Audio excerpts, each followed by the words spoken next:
Exam അടുത്തെത്തി കഴിഞ്ഞിരിക്കുന്നു. അപ്പൊ നമ്മൾ ക്രിസ്മസ് എക്സാമിന് നമ്മൾ പഠിച്ചു തുടങ്ങും. അപ്പൊ നമുക്കറിയാം ഓണം കഴിഞ്ഞിട്ട് കുറെ അധികം ചാപ്റ്റേഴ്സ് നമ്മൾ ക്രിസ്മസ് എക്സാമിന് വേണ്ടിയിട്ട് പഠിച്ചിട്ടുണ്ട്. അപ്പൊ ബിസിനസ് സ്റ്റഡീസിനെ സംബന്ധിച്ചിടത്തോളം പറയുകയാണെങ്കിൽ നിങ്ങൾ ഒരു ഓണം എക്സാമിന് ഒരു ആദ്യത്തെ 4 ചാപ്റ്റേഴ്സ് ആയിരിക്കാം പഠിച്ചത്. പക്ഷെ അതിനുശേഷം വരുന്ന ക്രിസ്മസ് എക്സാമിലോട്ട് വരുന്ന സമയത്ത് നമ്മൾ എന്ത് ചെയ്യുന്നുണ്ട്, വീണ്ടും ഒരു 4-5 ചാപ്റ്റേഴ്സ് പഠിച്ചിട്ടുണ്ട്. ഓക്കെ, അപ്പം കുറെ ആളുകൾ ഈ ഒരു ചാപ്റ്റേഴ്സ് കൃത്യമായിട്ട് ഫോളോ ചെയ്തിട്ടുണ്ട്. കുറച്ച് ആളുകൾ എവിടെയൊക്കെയോ എന്തൊക്കെയോ പഠിച്ചിട്ടുണ്ട്, കുറച്ച് ആളുകൾ പഠിച്ചിട്ടേ ഇല്ല. ഓക്കെ, അപ്പൊ എന്ത് തന്നെ ആയാലും കുഴപ്പമില്ല. നമ്മൾ എന്തായാലും ഇനിയുള്ള ദിവസങ്ങളൊന്ന് ആദ്യം ശ്രമിച്ചാൽ നമുക്ക് ക്രിസ്മസ് എക്സാം അടിപൊളിയായിട്ട് എഴുതാൻ പറ്റുന്ന കാര്യമുള്ളൂ. അപ്പം നമ്മൾ ഇനി ചെയ്യേണ്ട ഒരു കാര്യം എന്താണെന്ന് ചോദിച്ചു കഴിഞ്ഞാൽ, നമ്മൾ ഈ ക്രിസ്മസ് എക്സാമിന് പഠിച്ച ചാപ്റ്റേഴ്സിൽ ഏറ്റവും ഇമ്പോർട്ടന്റ് ആയിട്ട് ഏറ്റവും കൂടുതൽ ചോദ്യങ്ങൾ വരുന്ന ടോപ്പിക്കുകൾ ഏതൊക്കെയാണ് എന്ന് മനസ്സിലാക്കുക. ഓക്കെ, കാരണം നിങ്ങൾക്കറിയാം ടെക്സ്റ്റ് എടുത്താൽ തന്നെ നമുക്ക് കുറെ അധികം ഓരോ ചാപ്റ്ററിലും എന്ത് ചെയ്യുന്നുണ്ട്, കുറെ അധികം കാര്യങ്ങൾ പഠിക്കാനായിട്ടുണ്ട്. ടെക്സ്റ്റിൽ എസ്സേ പോലെ ഇങ്ങനെ കിടക്കുകയാണ്. അപ്പൊ അതിൽ ഏറ്റവും ഇമ്പോർട്ടന്റ് ആയിട്ടുള്ള ടോപ്പിക്സ് എക്സാമിന് ഇതിനു മുമ്പുള്ള പ്രീവിയസ് ഇയർ ക്വസ്റ്റ്യൻസ് അനലൈസ് ചെയ്ത് നോക്കിയപ്പോൾ 100% എല്ലാ വർഷങ്ങളിലും റിപ്പീറ്റ് ആയി ചോദ്യങ്ങൾ വരുന്ന ഏരിയാസ്. ഓക്കെ, ഇമ്പോർട്ടന്റ് ആയിട്ടുള്ള ചോദ്യങ്ങളല്ല, ഇമ്പോർട്ടന്റ് ആയിട്ടുള്ള ഏരിയാസ്. അപ്പൊ ആ ഒരു ഏരിയയിൽ നിന്ന് മാറി മാറിയാണ് ചോദ്യങ്ങൾ വരുന്നത്. ആപ്ലിക്കേഷൻ ലെവലിലുള്ള ക്വസ്റ്റ്യൻസ് ആവാം ഈ പ്രാവശ്യം കൂടുതലും ചോദിക്കുന്നത്. അപ്പൊ എന്തായാലും കേരള ഹയർ സെക്കൻഡറി ബോർഡാണ് ഈ പ്രാവശ്യം ക്രിസ്മസ് എക്സാം നടത്തുന്നത്. അപ്പം അത്ര ഈസി ആണ് എന്ന കാര്യം നമ്മൾ പ്രതീക്ഷിക്കുന്നില്ല. പക്ഷെ എന്ത് ചെയ്യുക, നമ്മൾ ഈസി ആകാൻ വേണ്ടിയിട്ട് ഈ ഇമ്പോർട്ടന്റ് ടോപ്പിക്സ് ഏതൊക്കെയാണ് എന്നുള്ള കാര്യങ്ങൾ കൃത്യമായിട്ട് നിങ്ങൾ പഠിക്കുക. ഓക്കെ, അപ്പൊ അങ്ങനെയെങ്കിൽ നമ്മൾ ഫസ്റ്റ് പഠിച്ച ഒരു ചാപ്റ്ററാണ് ഓർഗനൈസിംഗ് എന്ന് പറയുന്ന ചാപ്റ്റർ. ഓർഗനൈസിംഗ് എന്ന് പറയുന്ന ചാപ്റ്റർ നമ്മൾ നോക്കുന്ന സമയത്ത് ഏറ്റവും ഇമ്പോർട്ടന്റ് ആയിട്ടുള്ള ടോപ്പിക്കാണ് വരുന്നത്. ഏതാണ്? Functional structure and divisional structure. അതായത് ഓർഗനൈസേഷൻ സ്ട്രക്ചർ പഠിച്ചു, അതിൽ ഫങ്ഷണൽ സ്ട്രക്ചറും ഡിവിഷണൽ സ്ട്രക്ചറും പഠിച്ചു. ഓക്കെ, അപ്പൊ ഇത് 8 മാർക്കിന്റെ ഒരു ക്വസ്റ്റ്യൻ ആയിട്ട് ഈ ഒരു ഏരിയയിൽ നിന്ന് ചോദ്യങ്ങൾ വരാറുള്ളതാണ്. അപ്പൊ ഡെഫിനറ്റ്ലി ഈ ഒരു ചാപ്റ്ററിൽ നിർബന്ധമായിട്ടും ഏറ്റവും ഇമ്പോർട്ടന്റ് ആയിട്ട് പഠിക്കുന്ന ഒരു കാര്യമാണ് എന്ത് ചെയ്യുന്ന ഫങ്ഷണൽ ആൻഡ് ഡിവിഷണൽ സ്ട്രക്ചർ എന്ന് പറയുന്നത്. അതിനുശേഷം നമ്മൾ ഡെലിഗേഷൻ പഠിച്ചിട്ടുണ്ട്. ഓക്കെ, അതിനകത്ത് അതോറിറ്റി, റെസ്പോൺസിബിലിറ്റി, അക്കൗണ്ടബിലിറ്റി, ഡെലിഗേഷന്റെ 3 എലമെന്റ്സ് പഠിച്ചു. ആ 3 വളരെ ഇമ്പോർട്ടന്റ് ആണ്. ആൻഡ് ദെൻ ലാസ്റ്റ് ആയിട്ട് ഡെലിഗേഷന്റെ ഡീസെൻട്രലൈസേഷൻ തമ്മിലുള്ള ഡിഫറൻസ് എന്താ നമ്മളൊരു ബോക്സ് ഒക്കെ ആക്കി പഠിച്ചിട്ടുണ്ട്. അപ്പം ഈ ഒരു ഏരിയാസ് ആണ് ഓർഗനൈസിംഗ് എന്ന് പറയുന്ന ചാപ്റ്ററിന് ഏറ്റവും ഇമ്പോർട്ടന്റ് ആയിട്ട് അല്ലെങ്കിൽ നിർബന്ധമായും 100% ചോദ്യങ്ങൾ വരാൻ പോകുന്ന രീതി. അപ്പം ഈ ഒരു ഏരിയ എന്നുള്ള ഈ ഒരു രീതിയിലുള്ള ഞാൻ പറഞ്ഞ ഈ ടോപ്പിക്സ് കൃത്യമായിട്ട് നിങ്ങൾ എന്ത് ചെയ്യുക, പഠിച്ചുകൊള്ളുക. ദെൻ രണ്ടാമത് നമ്മൾ പഠിച്ച ചാപ്റ്ററാണ് സ്റ്റാഫിംഗ് എന്ന് പറയുന്ന ചാപ്റ്റർ. സ്റ്റാഫിംഗ് എന്ന് പറയുന്ന ചാപ്റ്ററിൽ എന്ത് ചെയ്യുന്നുണ്ട്, ഇമ്പോർട്ടൻസ് ഓഫ് സ്റ്റാഫിംഗ് എക്സാമിന് ചോദിക്കുന്ന ഒരു ചോദ്യമാണ്. സ്റ്റാഫിംഗിന്റെ പ്രോസസ്സ്, ഡിഫറെന്റ് സ്റ്റെപ്സ് നമ്മൾ പഠിച്ചു. പിന്നെ നമ്മൾ പഠിച്ച 3 കാര്യങ്ങളാണ് recruitment, selection process and training. റിക്രൂട്ട്മെന്റിൽ നിങ്ങൾ നിർബന്ധമായിട്ടും പഠിക്കേണ്ട എന്താണ്, നമ്മൾ 2 ടൈപ്പ് ഓഫ് റിക്രൂട്ട്മെന്റ് പഠിച്ചു. ഇന്റേണൽ റിക്രൂട്ട്മെന്റും എക്സ്റ്റേണൽ റിക്രൂട്ട്മെന്റും. ഈ 2 ടൈപ്പ് ഓഫ് റിക്രൂട്ട്മെന്റ് എന്താണ് എന്നുള്ള കാര്യങ്ങൾ പഠിച്ചു വെക്കണം.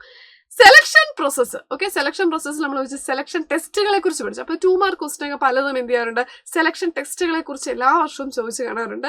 ദെൻ ഫൈനലി ട്രെയിനിങ്ങിന്റെ അകത്ത് നമ്മൾ 2 കാര്യങ്ങൾ, ഓൺ ദ ജോബ് ട്രെയിനിങ്ങും ഓഫ് ദ ജോബ് ട്രെയിനിങ്ങും പഠിച്ചത്. അപ്പൊ അതിന്റെ ഡിഫറൻസ് ആണ് കൂടുതലും ചോദിച്ചു കാണുന്ന ഒരു ചോദ്യം. ഓക്കെ, അപ്പൊ ഓൺ ദ ജോബ് ട്രെയിനിങ്ങും ഓഫ് ദ ജോബ് ട്രെയിനിങ്ങും തമ്മിലുള്ള വ്യത്യാസം നിങ്ങൾ എന്താണെന്നുള്ളത് കൃത്യമായിട്ട് എന്ത് ചെയ്യണം, നിങ്ങൾ കൃത്യമായിട്ട് അത് പഠിച്ചു വെക്കണം. ഓക്കെ, എക്സാമിന് എന്ത് ചെയ്യാറുണ്ട്, പല തവണയായിട്ട് അത് റിപ്പീറ്റ് ആയി ചോദിച്ചു കാണുന്ന ഒരു ഏരിയ ആണ്.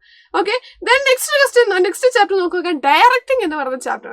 ഡയറക്ടിങ് എന്ന് പറയുന്ന ഒരു ചാപ്റ്ററിലോട്ട് വരുന്ന സമയത്ത് നമ്മൾ എന്ത് ചെയ്യുന്നുണ്ട്, എലമെന്റ്സ് ഓഫ് ഡയറക്ടിങ്. ഓക്കെ, എന്താണ് പഠിക്കുക, എലമെന്റ്സ് ഓഫ് ഡയറക്ടിങ് നമുക്ക് പഠിക്കാനായിട്ടുണ്ട്.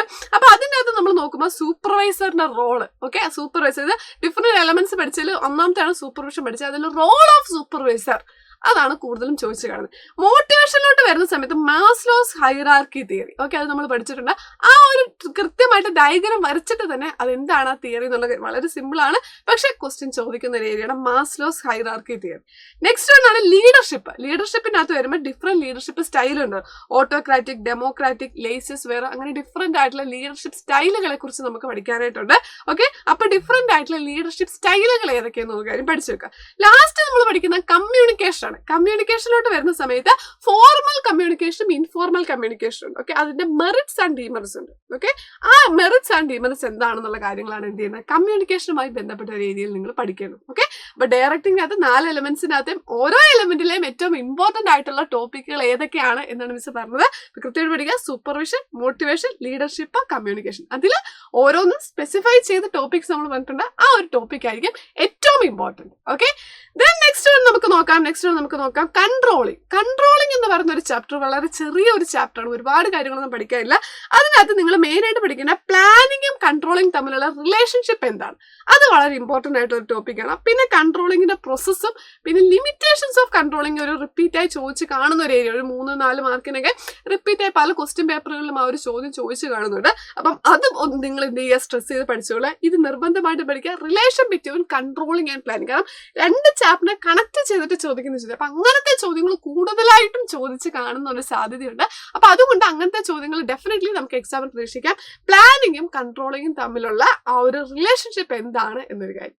ദെൻ ലാസ്റ്റത്തെ ഫിനാൻഷ്യൽ മാനേജ്മെന്റ് ഏറ്റവും ഇമ്പോർട്ടന്റ് ആയിട്ടുള്ള ഒരു ചാപ്റ്റർ ആണ്. ഇതിൽ നിന്ന് ഒരുപാട് ചോദ്യങ്ങൾ നമുക്ക് എക്സാമിന് പ്രതീക്ഷിക്കാവുന്നതാണ്. ഒരുപാട് ചോദ്യങ്ങൾ ചോദിക്കാനുള്ള സ്കോപ്പ് ഉള്ള ഒരു ചാപ്റ്ററാണ്. ഓക്കെ, അപ്പോൾ ഏറ്റവും വെയിറ്റേജ് കൂടിയ ഒരു ചാപ്റ്ററാണ് financial management, directing and staffing. ഇതാണ് ഏറ്റവും വെയിറ്റേജ് കൂടിയ ചാപ്റ്റേഴ്സ്. ഇതിൽ നിന്നാണ് essay ചോദ്യങ്ങളൊക്കെ വരുന്നത്. അപ്പോൾ ഈ ഒരു ചാപ്റ്റേഴ്സ് നിങ്ങൾ സ്ട്രെസ് ചെയ്ത് പഠിക്കുക. അതിനകത്ത് ഞാൻ പറഞ്ഞ ടോപ്പിക്സ് എന്തായാലും നിങ്ങൾ പഠിക്കാതിരിക്കരുത്. അപ്പോൾ ഫിനാൻഷ്യൽ മാനേജ്മെന്റിലോട്ട് വരുന്ന സമയത്ത് എന്ത് ചെയ്യുന്നുണ്ട്, meaning and objectives of financial management objectives. പിന്നെ അതിൻ്റെ നമ്മൾ ഫിനാൻഷ്യൽ ഡിസിഷൻസ് പഠിക്കുന്നുണ്ട്. 3 ഫിനാൻഷ്യൽ ഡിസിഷൻസ് ഇമ്പോർട്ടൻ്റ് ആണ്. ഇൻവെസ്റ്റ്മെന്റിനകത്ത് ക്യാപിറ്റൽ ബഡ്ജറ്റിംഗ് എന്താണെന്നുള്ള കൃത്യമായിട്ട് പഠിക്കണം. ദെൻ ഫിനാൻസിങ് ഡിസിഷൻ്റെ ക്യാപിറ്റൽ സ്ട്രക്ചർ എന്താണ് എന്നുള്ള കാര്യങ്ങൾ പഠിക്കണം. ദെൻ ഡിവിഡൻഡ് ഡിസിഷൻ പഠിക്കണം. ഓക്കെ, ദെൻ പിന്നെ ഫിനാൻഷ്യൽ പ്ലാനിങ് എന്താണ്, അതിന്റെ ഇമ്പോർട്ടൻസും ഒബ്ജക്റ്റീവ്സും നിങ്ങൾ കൃത്യമായിട്ട് പഠിച്ചു വെക്കുക. ദെൻ ഫൈനലി ക്യാപിറ്റൽ സ്ട്രക്ചർ, അതിനെ അഫക്ട് ചെയ്യുന്ന ഫാക്ടേഴ്സ് ഏതൊക്കെ. ഓക്കെ, മെയിൻ ആയിട്ട് പറയുകയാണെങ്കിൽ ഈ ഒരു കാര്യം പഠിച്ചു വെക്കുക. Financial decision, investment decision, financing decision and then dividend decision. ഇത് 3 എന്താണ് എന്നുള്ള കാര്യങ്ങൾ കൃത്യമായിട്ട് പഠിച്ചു. ഈ ഒരു ഏരിയ ആണ് എന്ത് ചെയ്യുന്നത്, ഈ ഒരു ചാപ്റ്ററിൽ നിന്ന് ഏറ്റവും ഇമ്പോർട്ടന്റ് ആയിട്ടുള്ള.